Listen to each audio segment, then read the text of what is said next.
Hey everyone, and welcome back to another Etheria Restart video. So in today's video, guys, I wanted to go over a module set and a shell that I think is usually regarded as a PvP only thing, but it can help you tremendously in like in-game PvE. That I think you might be undervaluing it in this space. Now, the example that I'm going to show you today is from Ethernet Rally, focusing on Kuru, which is I think the sticking point for a lot of people in Ethernet Rally on this rotation. So both teams, the green and blue, and the red and purple or dark teams, I use this strategy, which is just building a lot of bloodbath on my characters, or the characters that I couldn't have bloodbath on, I utilized in Amber. So Amber as the shell, and then bloodbath as your gear set. So let's just do a brief overview of what these are, real quick. Amber is one of those kind of niche shells where she has like a built in second life for you. So she doesn't really do anything else other than when you're about to die, you don't die, you heal back up 60% of your health. And then after you come out of the iced state, which doesn't allow you to turn meter push, you can't get pushed back, you can't get any buffs or debuffs, you're just sitting there, and you also get some additional defense. So you're a bit more tanky and you're just frozen. But once that goes away, you're back to 60% health, unless the bosses or the side ads get a little bit of chip damage on you, and then you're up and running again. It then goes on a 6-turn cooldown, which you cannot reduce it. So this and Codex of Magic, I think, are the only two shells that you can't reduce their skill cooldown. So don't think of any shenanigans with like Mia or Tsukiyomi. Not really capable. But the nice thing is you most likely only need this to proc once for you to be able to win. So very awesome shell. The matrixes available on this shell are also quite good. Like it can even be used on a damage dealer, specifically a defense dealing damage dealer, because Unbreakable is one of the sets here. So you can just stack a whole bunch of defense on like your Rahus or Holdens or Mizuki Mikados and go along with Bloodbath on here as well. So if you want the additional insurance of Bloodbath with Amber to make sure that you definitely don't lose, this is a really awesome shell. And then Bloodbath, once you have that 12-piece set, you're reducing any damage after the initial 20% to be reduced an additional 55%. So any shell, literally any shell that you have sitting in your shell inventory, look around and see which shells have Bloodbath. It truly probably doesn't matter which shells you have, whether it's Artisan, whether it's, Gigabyte, whether it's Alicorn, whether it's Fortissimo, Codex, any of them. If they have a triple matrix of Bloodbath, pull them out for hard content like this. Other areas where this certainly applies, this kind of quote unquote strategy, is Ember Trek. Any of the later stages of Ember Trek where the bosses can like one shot you, build your team in Bloodbath. I know it's going to take, you know, 42 minutes or whatever to do it, but you only have to do it once a month, right? So build your team in Bloodbath and just go through Ember Trek. Take your time, maybe do 5 stages a day or something and get out of there and save your teams. And then anti-sync echoes. This is another one where these bosses and whatnot are extremely hard. These waves, they're hard. They deal a lot of damage in burst like instances. So utilizing this strategy is something that works in all 3 of these areas. Okay. Even this strategy can work on Rengokutsu as well. So if you're struggling there, maybe I come out with a later video tomorrow or something showcasing a Bloodbath team for Rengokutsu to have maybe just your initial first clear. And if you want to run, 5 runs every 30 minutes or something, be my guest. But like I said, today's video, we are going to be focusing on Kuru. So let me bring up the clips here and we'll go through it. So the first clip is with a all hollow team. So here you'll see that we've got a mixture of things. We've got two different ambers, one on Freya, one on Rahu. We then have Gigabyte, we then have Artisan, and we have Jackal Guard. All of these characters have Bloodbath on them, or they're in there just to do their thing, knowing that we have a revive. So the Kloss in this instance is not on Bloodbath, or it is on Bloodbath, actually. It is on Bloodbath, but she still might die because she does not have ice. But because I have Sonya in here and Sonya is on the Bloodbath, we're pretty safe. So I just want to show you, like, in these cases, right, where some of the mechanics of these dungeons are what you're supposed to be doing is killing the little jellyfish here. So whenever Kuru does his big attack, which is on this 1 turn cooldown up here, whenever he does that big attack, if he doesn't have a whole lot of jellyfish, he's going to do a whole lot less damage. But on these higher stages, it is really hard to clear that.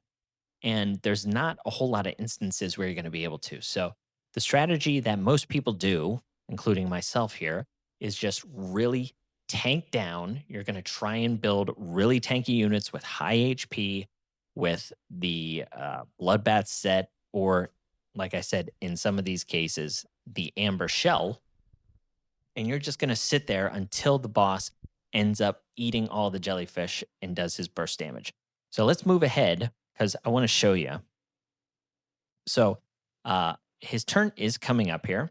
We have a couple things before he ends up nuking. So we are bringing in characters that have defense up. So that's important. We do also have 1 or 2 instances where the Artisan's going to proc and you get some big shields. So you do have some additional bulk outside of Bloodbath. But once all these little minions go, they take some chip damage. You'll see the boss is about to consume all of them and then nuke. And this is where the Bloodbath and Amber ends up saving us. Okay. So big hits, right? But the Mizuki was one of the people that had the Artisan shield on her. And then Freya also had the Artisan shield on her without any Bloodbath. But she had defense up. She had the Artisan shield. And that was enough to keep her alive. Even though the Kloss was in the Bloodbath, she ended up dying. But that's where we have Sonya to bring her back. I think we used Sonya's ability, early, not really paying attention. But then what we're doing is just slowly healing back up, trying to do a little bits and pieces of chip damage here and there to eventually get this boss down. Because after 2 turns, he ends up bringing back his jellyfish. So you have to go through the whole rigmarole again. So the Kloss is in here to do 2 things. Whenever the boss does not have any jellyfish and the immunity's gone, that's when you want Kloss to put up the speed down, the defense down, so you can try and burst him down as much as you can. But if you enable this strategy throughout this entire fight, make sure that your team is somewhat healthy right before he ends up going and using that big AoE skill, your team's going to be able to tank it if they are in Bloodbath. Now, sadly, I don't have this team saved, and you can't go back into Ethernet Rally once you clear it to show the team. So I can't show you the actual gear that I had on them, but I will be able to show you the fire team. The fire team has a little bit more of a advantage, though, because the boss is green, so they take less damage inherently. So this is kind of the harder team to build, but I think most people at this point after the Wishbinder event should have a Kloss if they didn't before. Most have a Mizuki Mikado and a Sonya at least somewhat built. Sonya has been amazing. I think she's probably one of the best SRs out there. If you don't have her built, you should invest lattices in her. I made a video talking about how she's just almost necessary for Endgame, and I kind of stand by that. The Rahu and the Freya, they're interchangeable. Like the Rahu is here just for the additional damage to make the run go faster, but all you need is tanky characters. The rotation was a bit odd because it was green and blue, and you don't want to bring blue to this fight. They're going to get one shot. But um, yeah, any of your green characters that you want to bring in here, just put them in Bloodbath. I don't care if they're a damage dealer. You need to put them in Bloodbath. So here is the instance where the iced end up saving the Freya, which is important because even though Kloss died again, we now only have to use the revive once from Sonya, and the Freya is now back up to full health. So we used our one revive on Kloss. Now we can put up the debuffs. This also puts in, the hacking progress to slow the boss down even more. Oh, actually, they removed that. Sorry, the increased damage reduction, and just the same exact thing. We're building back up our characters. Now, the gigabyte on the Sonya actually isn't very good here. I think if you have a Fortissimo with Bloodbath on it, way better for PvE. Fortissimo is such an amazing healing shell in PvE. It's like I can't understate how good its value is. Where here the Gigabyte is, I had it already, so didn't have to build up more passives or anything like that. Just utilize it. So yeah, it's certainly this same strategy. You kind of get the point, right? So the jellyfish are back. We're trying to keep our team healthy. We're trying to have everybody at a point where we either have some defense up and things of that nature. You can also use some turn meter pushing and reduction from Freya or Kloss to push the jellyfish back. Sometimes the jellyfish being in front of Kuru is one of the reasons why people fail is they do enough chip damage that whenever the Kuru does his big like nuke where he sacrifices all the jellyfish, the bloodbath isn't enough to save you because your health is maybe like at 50% or less. So you really want to try and have your team, to a healthy level here. So this is an instance where the jellyfish end up doing enough chip damage where our Kloss might die. That's where the Gigabyte actually came in pretty clutch, gave us a little bit of healing. And let's see here. So this is an instance where the Kloss survived. So the Kloss had defense up. And again, she's on Bloodbath with the additional HP buff from the Sonya. But the Freya died again. And this is another instance where the Amber had enough cooldown time that she ended up uh, cycling back to 6 turns. So Amber's on that 6-turn cooldown. Once the Amber gets off the 6-turn cooldown, Freya has another life again. So building some speed into your characters. That's what I was saying. Like Swift Rush is still a super viable. It's a super viable matrix on Amber because you can't reduce the shell skill cooldown on it. That you just need to take as many turns as possible to naturally get the 6-turn cooldown. So yeah, we're at 1 turn here, and we get close, but then the boss ends up getting the jellyfish back again. Oh no, maybe not. I had enough turn meter rotation here with the Freya's buffs and the Kloss's turn meter steal to eventually take the boss down. So yeah, follow-up attacks from the Rahu and 5-minute clear. End up getting the job done, right? And then the same thing applies to our fire team. Now, I do have the gear on the fire team still. So I just enacted the same exact strategy. So if you look here, our team is in a bunch of ambers. So I've got 3 ambers here, but I honestly never needed them. But all of the ambers are on Bloodbath, which you'll see, other than Mia, because Mia has built-in damage reduction on her passive ability, which is pretty neat. Here we're using Holden, which is just an amazing character. We're also using Lilium, which certainly amazing. But she's on Law of Silence, but still using Bloodbath. So we're only using 1 or 2 things from the Law of Silence. But if the Law of Silence would end up being up while Kuru is about to do his big AoE nuke, it reduces the damage even more. So it's just all damage reduction and slowly tanking away at the boss. So this is the best form of a very low and slow tank and spank strategy, right?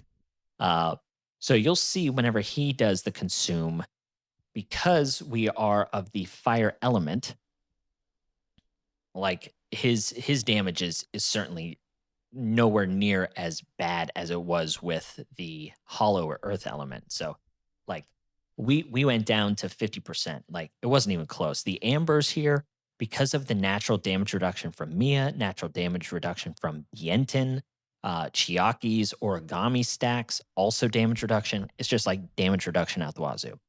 We did bring Bientin because she does have the revive with her like bloom something bloom ability. She can revive people as well. So you have Sonya, you have Bientin, and I don't believe Blue has any kind of reviver. Uh, so, but yeah, you shouldn't be bringing Blue against Kuru anyway. So yeah, like very similar strategies here. You're just using high burst damage, chip damage with Holden, healing, damage reduction from the Mia, Chiaki, Bientin for the revive, all in Bloodbath.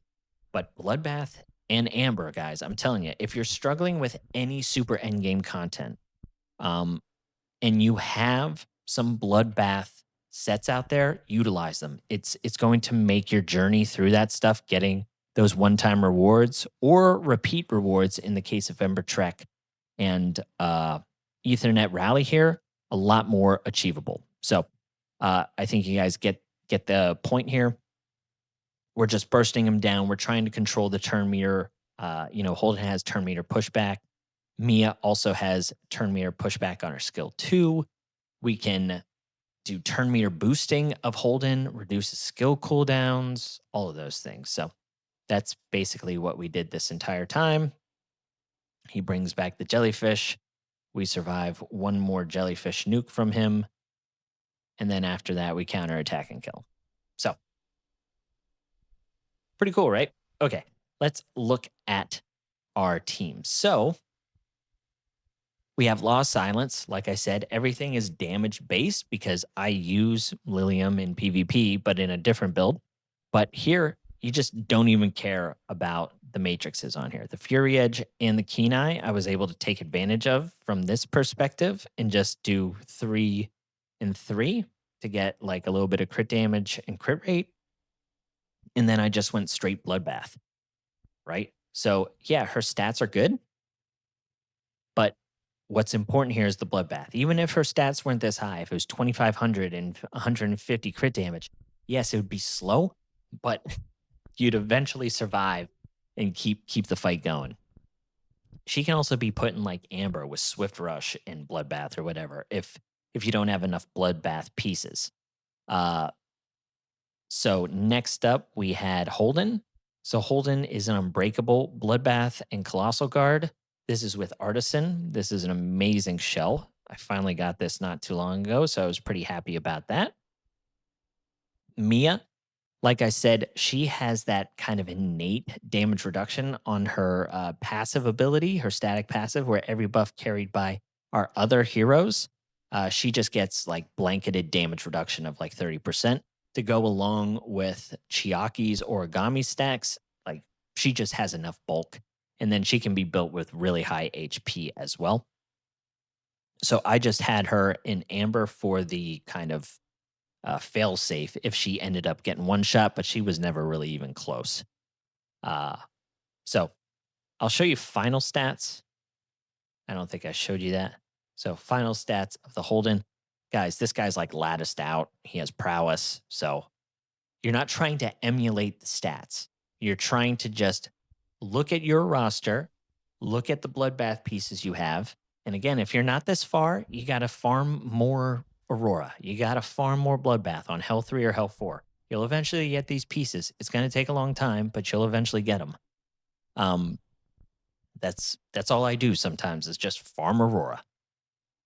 And then this is Lilium's stats I showed. Mia, like I said, just tanky, high HP. She does have some speed. She doesn't even need to be in Bloodbath because of the damage reduction. Who else we got here? We got Red Chiaki. So again, more Bloodbath, just a random cure set. So she's on Amber with bloodbath.